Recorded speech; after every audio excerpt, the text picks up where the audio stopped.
परिवार बहुत गरीबी में जीवन व्यतीत कर रहा था।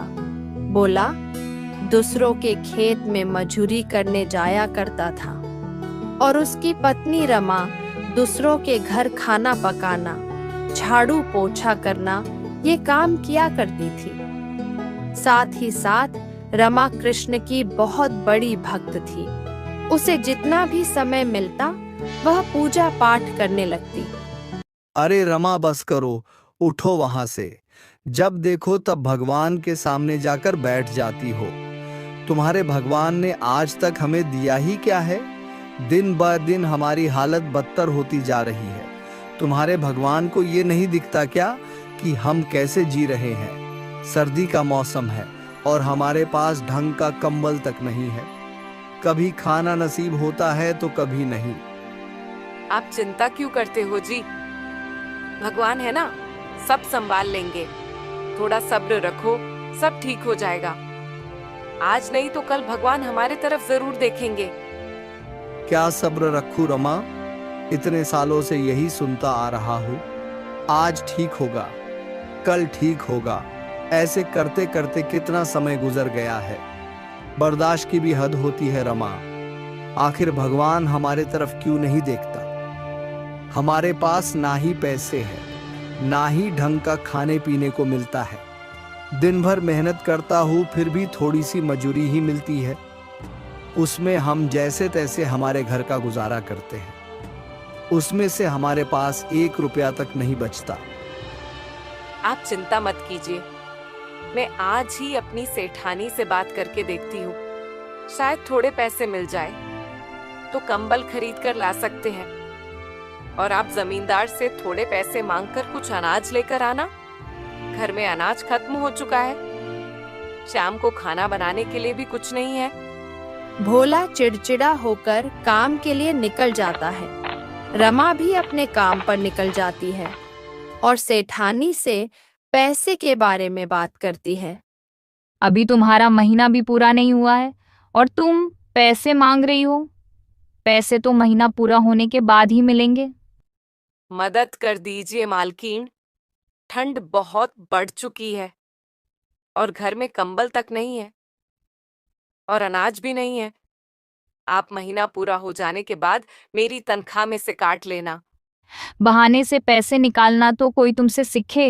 एक तो देरी से आती हो, ऊपर से ढंग का काम तक नहीं करती और अभी महीना पूरा होने के पहले ही पैसे मांगने आ गई। काम करना है तो करो, वरना जाओ यहाँ से। तुम्हारे जैसे और भी बहुत पड़े। रमा कुछ भी नहीं बोलती और उदास होकर काम में लग जाती है। इधर बोला भी दिन भर कड़कड़ाती ठंड में काम करता है। शाम हो जाती है। रमा जब घर जा रही होती है तब उसे रास्ते में मंदिर के बाहर एक बड़ा आदमी कंबल बांटते हुए दिखाई देता है।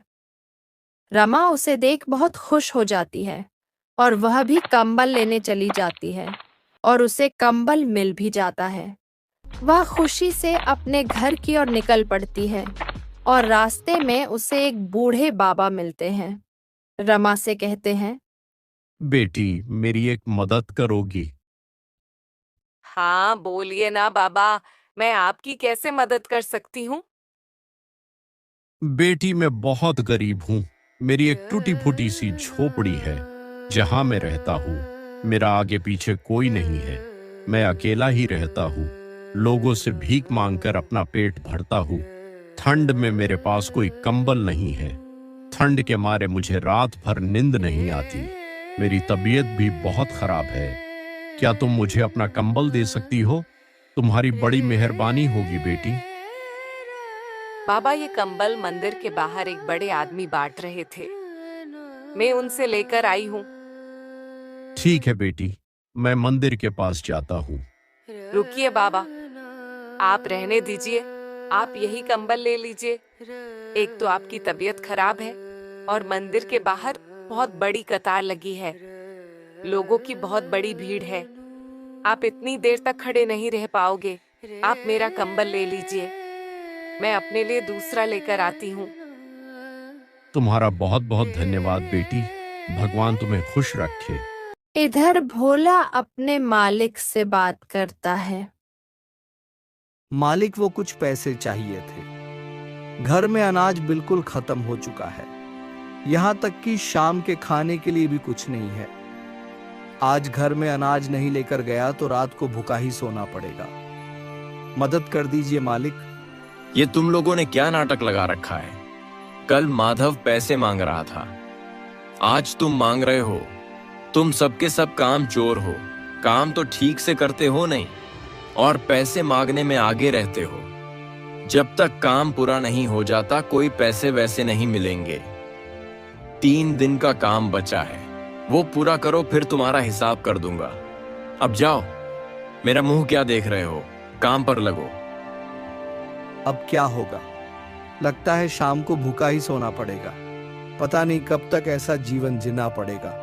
और फिर रमा मंदिर की ओर निकल पड़ती है, लेकिन वह जब जाकर देखती है तो वहां पर कोई नहीं रहता। सारे कंबल बट चुके होते हैं। रमा उदास होकर घर की ओर चली जाती है। घर पहुंचने के बाद भोला गुस्से में रमा से बोलता है। ये क्या है रमा, तुम अब आ रही हो? इतनी देर कहाँ लगा दी? और क्या तुमने सेठानी से बात की? कुछ पैसे मिले? बात की थी, लेकिन उन्होंने मेरे बात नहीं मानी। वहां से पैसे नहीं मिले और रास्ते में मंदिर के बाहर एक बड़ा आदमी कंबल बांट रहा था। मैं भी वही कंबल लेने रुक गई थी। बहुत भीड़ थी, इसलिए देरी हो गई। तो कंबल कहाँ है? मिला नहीं? जी, कंबल मिला तो था, लेकिन रास्ते में एक बूढ़े बाबा मिल गए थे। उन्हें भी कंबल की बहुत जरूरत थी। मैंने सोचा हम तो इस उम्र में ठंड झेल लेंगे, लेकिन वो बूढ़े बाबा इस उम्र में ठंड का सामना कैसे कर पाएंगे। इसीलिए मैंने अपना कंबल उन्हें दे दिया। और फिर जब मैं फिर से कंबल लेने गई तो कंबल खत्म हो चुके थे। तुम्हारा दिमाग तो ठिकाने है। तुम्हें क्या जरूरत थी उन्हें कंबल देने की? खुद के पास कुछ नहीं है और चली हो समाज सेवा करने। आप निराश मत होइए जी, ईश्वर सब ठीक कर देंगे। भरोसा रखिए, ये बुरा समय भी कट जाएगा। शायद ईश्वर हमारी परीक्षा ले रहा हो। क्या ईश्वर ईश्वर लगा रखा है? ईश्वर ने क्या दिया है हमें? एक कंबल मिला था, वो भी तुम भलाई के चक्कर में दूसरे को दे आई। घर में खाने तक को एक दाना नहीं है। आज भूखा सोना पड़ेगा। तुम्हारा ईश्वर तो नहीं आने वाला हमारा पेट भरने। मालिक से बात की तो मुझे ही खरी खोटी सुनाने लगे। 1 रुपया तक नहीं मिला। देख लो, ये सहायता कर रहा है तुम्हारा ईश्वर। एक तो दिन भर मेहनत मजूरी करो और ऊपर से रात को भूखा सोना पड़ेगा। दोनों बहुत निराश हो जाते हैं और भूखे ही सो जाते हैं। तभी बाहर तेजी से बारिश होने लगती है। ठंड और भी बढ़ जाती है।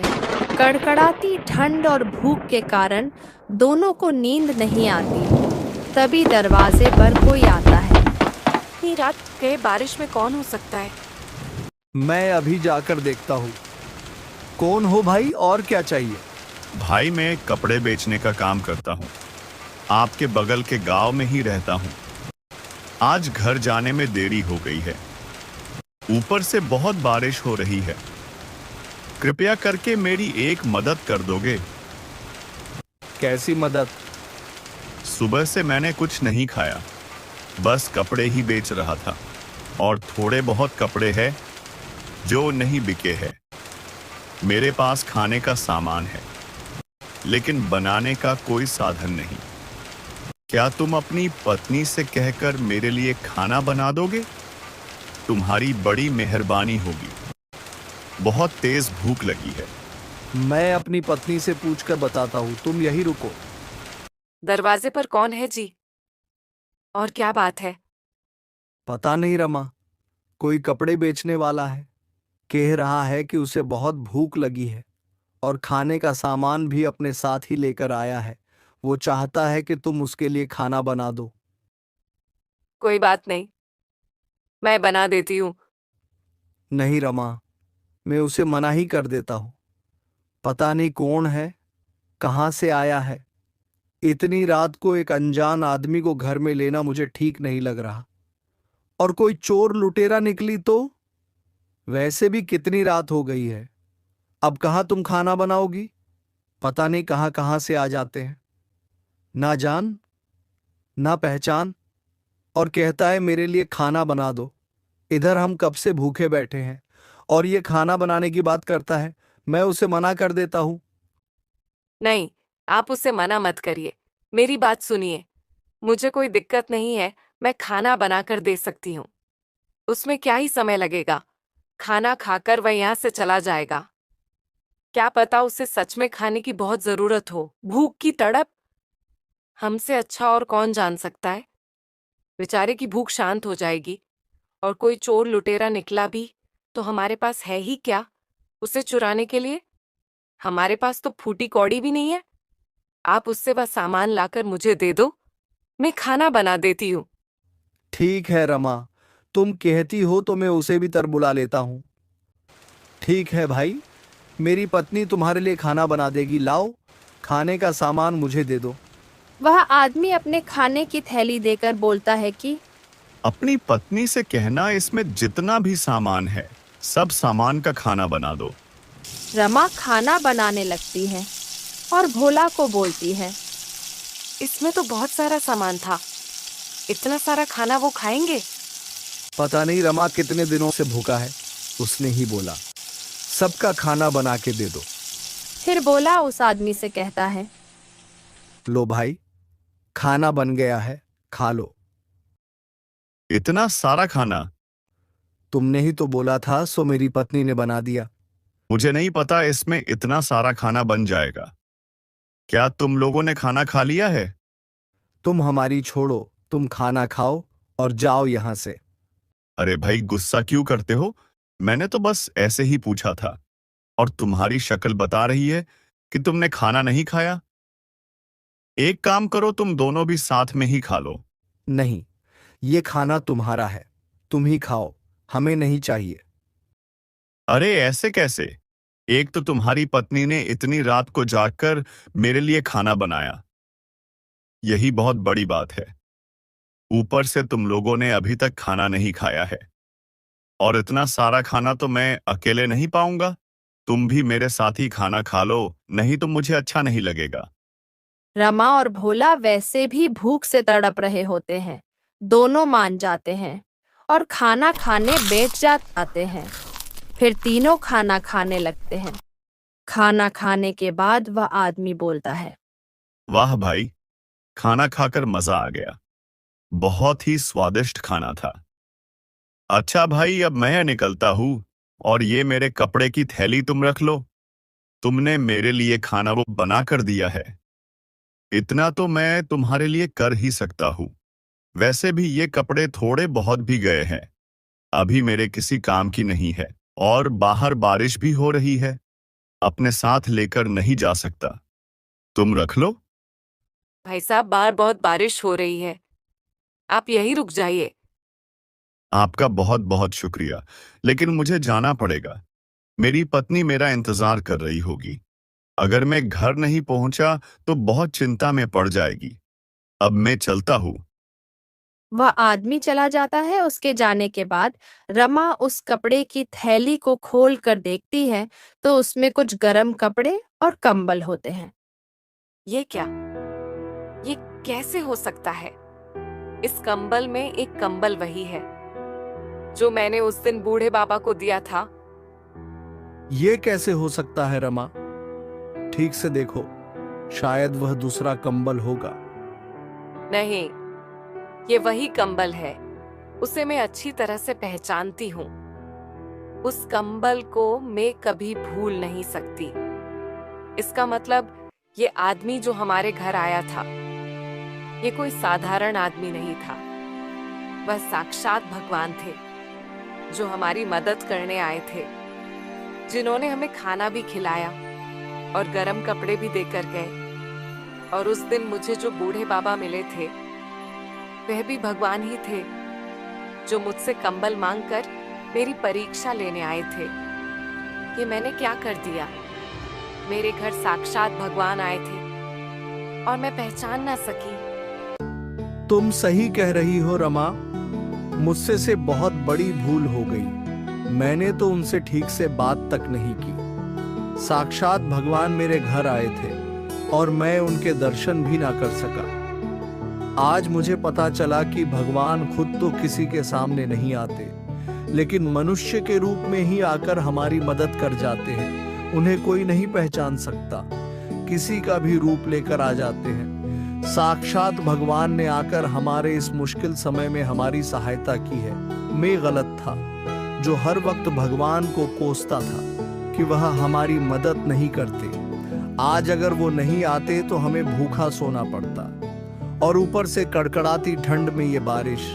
हमारे पास तो कोई कंबल भी नहीं था, और उन्होंने कंबल के साथ साथ हमें गर्म कपड़े भी दे दिए ताकि हम इस ठंड से बच सके।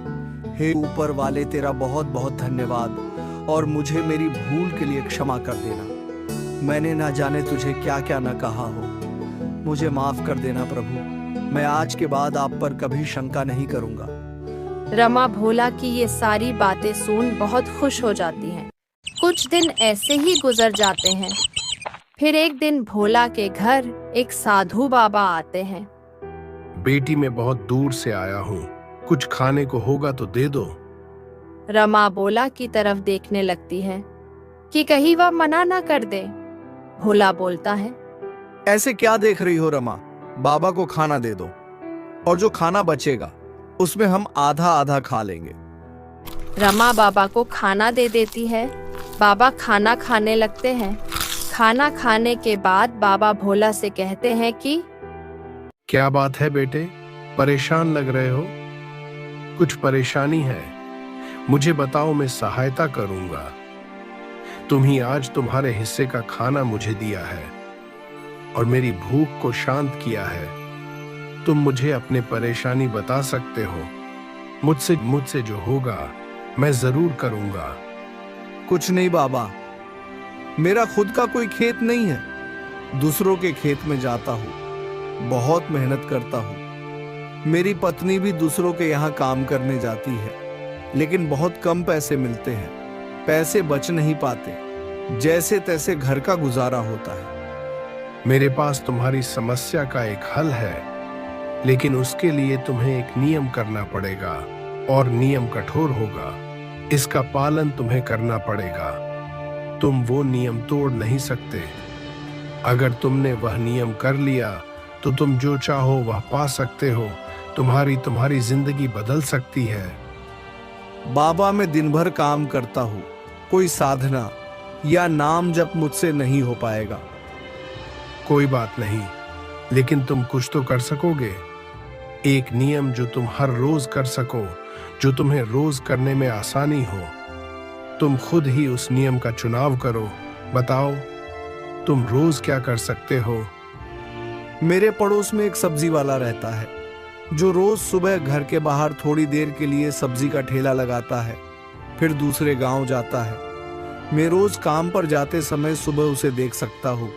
अच्छा ठीक है, लेकिन तुम्हें ही उसे रोज देखना पड़ेगा। उसको देखे बिना तुम खाना नहीं खाओगे। और याद रहे, ये नियम टूटना नहीं चाहिए, नहीं तो तुम पर कृपा नहीं होगी। नियम से करोगे तो ईश्वर बहुत जल्द तुम पर कृपा बरसाएंगे। मैं समझ गया बाबा, मैं नियम टूटने नहीं दूंगा। मैं वैसा ही करूंगा जैसे आपने कहा। मैं उसे देखे बिना खाना नहीं खाऊंगा। बाबा वहां से चले जाते हैं। फिर अगली सुबह भोला खेत में जाने के लिए तैयार होता है। रमा से कहता है, सुनो रमा, मैं निकल रहा हूँ, मुझे देरी हो रहा है। भोला बाहर जाते ही सामने ही सब्जी वाला ठेला लगाकर खड़ा होता है। भोला उसे देखकर कहता है, राम राम माधव भैया। अरे भोला, तुम? राम राम। काम पर जा रहे हो?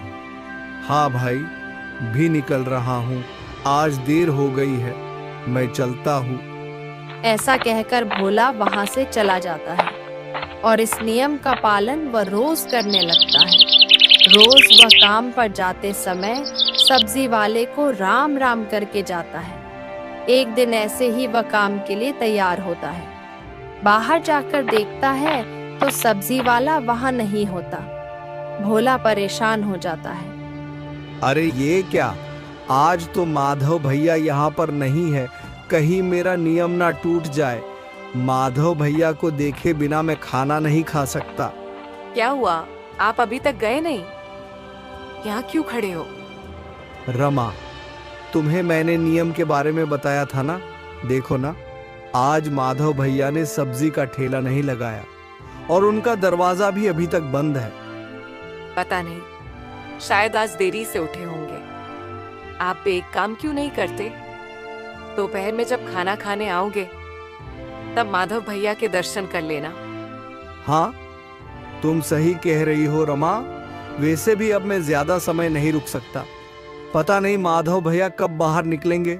अगर काम पर देरी से पहुंचा तो जमींदार का स्वभाव पता है ना, कहीं काम पर से ना निकाल दे। मैं जाता हूँ। भोला काम पर चला जाता है और दोपहर के समय खाना खाने घर आता है। तब भी उसे सब्जी वाला दिखाई नहीं देता। आ गए आप? मैं खाना लगा देती हूँ। नहीं रमा, मैं खाना नहीं खा सकता, नहीं तो मेरा नियम टूट जाएगा। मैंने आज माधव भैया को नहीं देखा है। अब ये क्या परेशानी है? आप ऐसे कब तक भूखे रहेंगे? जब तक माधव भैया के दर्शन नहीं मिल जाते तब तक। रमा, मैं मेरा नियम नहीं तोड़ सकता, नहीं तो ईश्वर मुझसे रूठ जाएंगे, मुझ पर कृपा नहीं करेंगे। मैंने पहले तो कभी भगवान पर भरोसा नहीं किया, लेकिन अब मुझे मौका मिला है तो मैं नियम का पालन जरूर करूंगा, भले ही मुझे कितने भी देर तक भूखा क्यों ना रहना पड़े। मैं खाना नहीं खाऊंगा। रमा भी परेशान हो जाती है। सोचती है, ये इन्होंने कैसा नियम बना लिया है? पता नहीं माधव भैया कब इनको देखेंगे और ये कब खाना खाएंगे। बेचारे कितने देर तक भूखे रहेंगे। सुबह से रात हो जाती है, लेकिन माधव का घर अभी भी बंद ही होता है। दोनों पति पत्नी परेशान हो जाते हैं। सुनिए जी, मैं कहती हूँ, छोड़ दीजिए ये अजीब सा नियम। खाना खा लीजिए, नहीं तो आपको भूखे पेट नींद नहीं आएगी। नहीं रमा, मैं किसी भी हालत में अपना नियम नहीं तोड़ूंगा। तुम खाना खाकर सो जाओ। रमा भोला को बहुत समझाने की कोशिश करती है, लेकिन वह नहीं मानता और भूखे पेट ही सो जाता है। सुबह फिर वह काम के लिए तैयार होता है और बाहर जाकर देखता है तो माधव का ठेला नहीं होता, लेकिन माधव की पत्नी बाहर ही खड़ी होती है। भोला उनसे जाकर पूछता है, क्या बात है भाभी, माधव का ही दिखाई नहीं दे रहे, और कल भी आपका घर बंद ही था। आप कहीं बाहर गए थे? हाँ भैया, कल हमारे रिश्तेदार के यहाँ एक शादी पर गए थे। रात को देर से आए, इसीलिए सुबह जल्दी नींद नहीं खुली। अभी तक ठेला भी नहीं लगाया है। वो अभी खेत में सब्जी लाने थे। आपको उनसे कुछ काम था क्या? ऐसी कोई जरूरी बात नहीं है भाभी। मैं उनसे खेत में जाकर मिल लेता हूँ। मैं वही जा रहा हूँ। ऐसा कहकर भोला वहां से खेत की ओर निकल पड़ता है। तभी माधव को खेत में एक सोने का घड़ा मिलता है, जिसमें सोने चांदी के सिक्के और हीरे जवाहरात होते हैं। तभी भोला वहां पर पहुंच जाता है और माधव को आवाज लगाता है। अरे माधव भैया, राम राम। मैं चलता हूँ। माधव भोला की आवाज सुन डर जाता है। वह भोला से कहता है कि अरे बोला, रुको तो, मेरी बात तो सुनो। अब मैं नहीं रुक सकता। मैंने देख लिया है, मुझे बहुत भूख लगी है। अभी मैं चलता हूँ। माधव को लगता है कि भोला ने उसे मटका निकालते हुए देख लिया है, इसलिए वो माधव से कहता है, अरे बोला, मेरी बात तो सुनो, किसी को बताना मत। बोला सोच में पड़ जाता है और रुक जाता है कि यह क्या ना बताने के की बात कर रहा है। क्या बात कर रहे हो? किसी को क्या नहीं बताना है? मैं उसकी बात कर रहा हूँ जिसे तुमने अभी देखा। मैं मटके के बारे में बात कर रहा हूँ। मेरी बात सुनो, अब तुमने देख ही लिया है तो इस मटके में जितने भी धन है हम आधा आधा बांट लेते हैं। तुम्हारी भी गरीबी मिट जाएगी और मेरी भी। हम दोनों का भला हो जाएगा। इतना सारा धन और सोना देखकर भोला बहुत खुश हो जाता है। सोचता है, आखिरकार भगवान ने मेरी सुन ही ली। हे भगवान, तेरा लाख लाख शुक्र है। इतना सारा दम तो मैंने कभी अपने सपने में भी नहीं देखा। मुझे नहीं पता था मेरे इस नियम का परिणाम मुझे ऐसे और इतना जल्दी मिलेगा। आज मैं बहुत खुश हूँ। क्या सोच रहे हो भाई? चलो घर चलते हैं, वहां जाकर बांट लेंगे। हाँ ठीक है भाई, चलो चलते हैं। भोला घर और रमा को सारी सच्चाई बताता है। रमा भी बहुत खुश हो जाती है।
लेकिन अंधेर नहीं।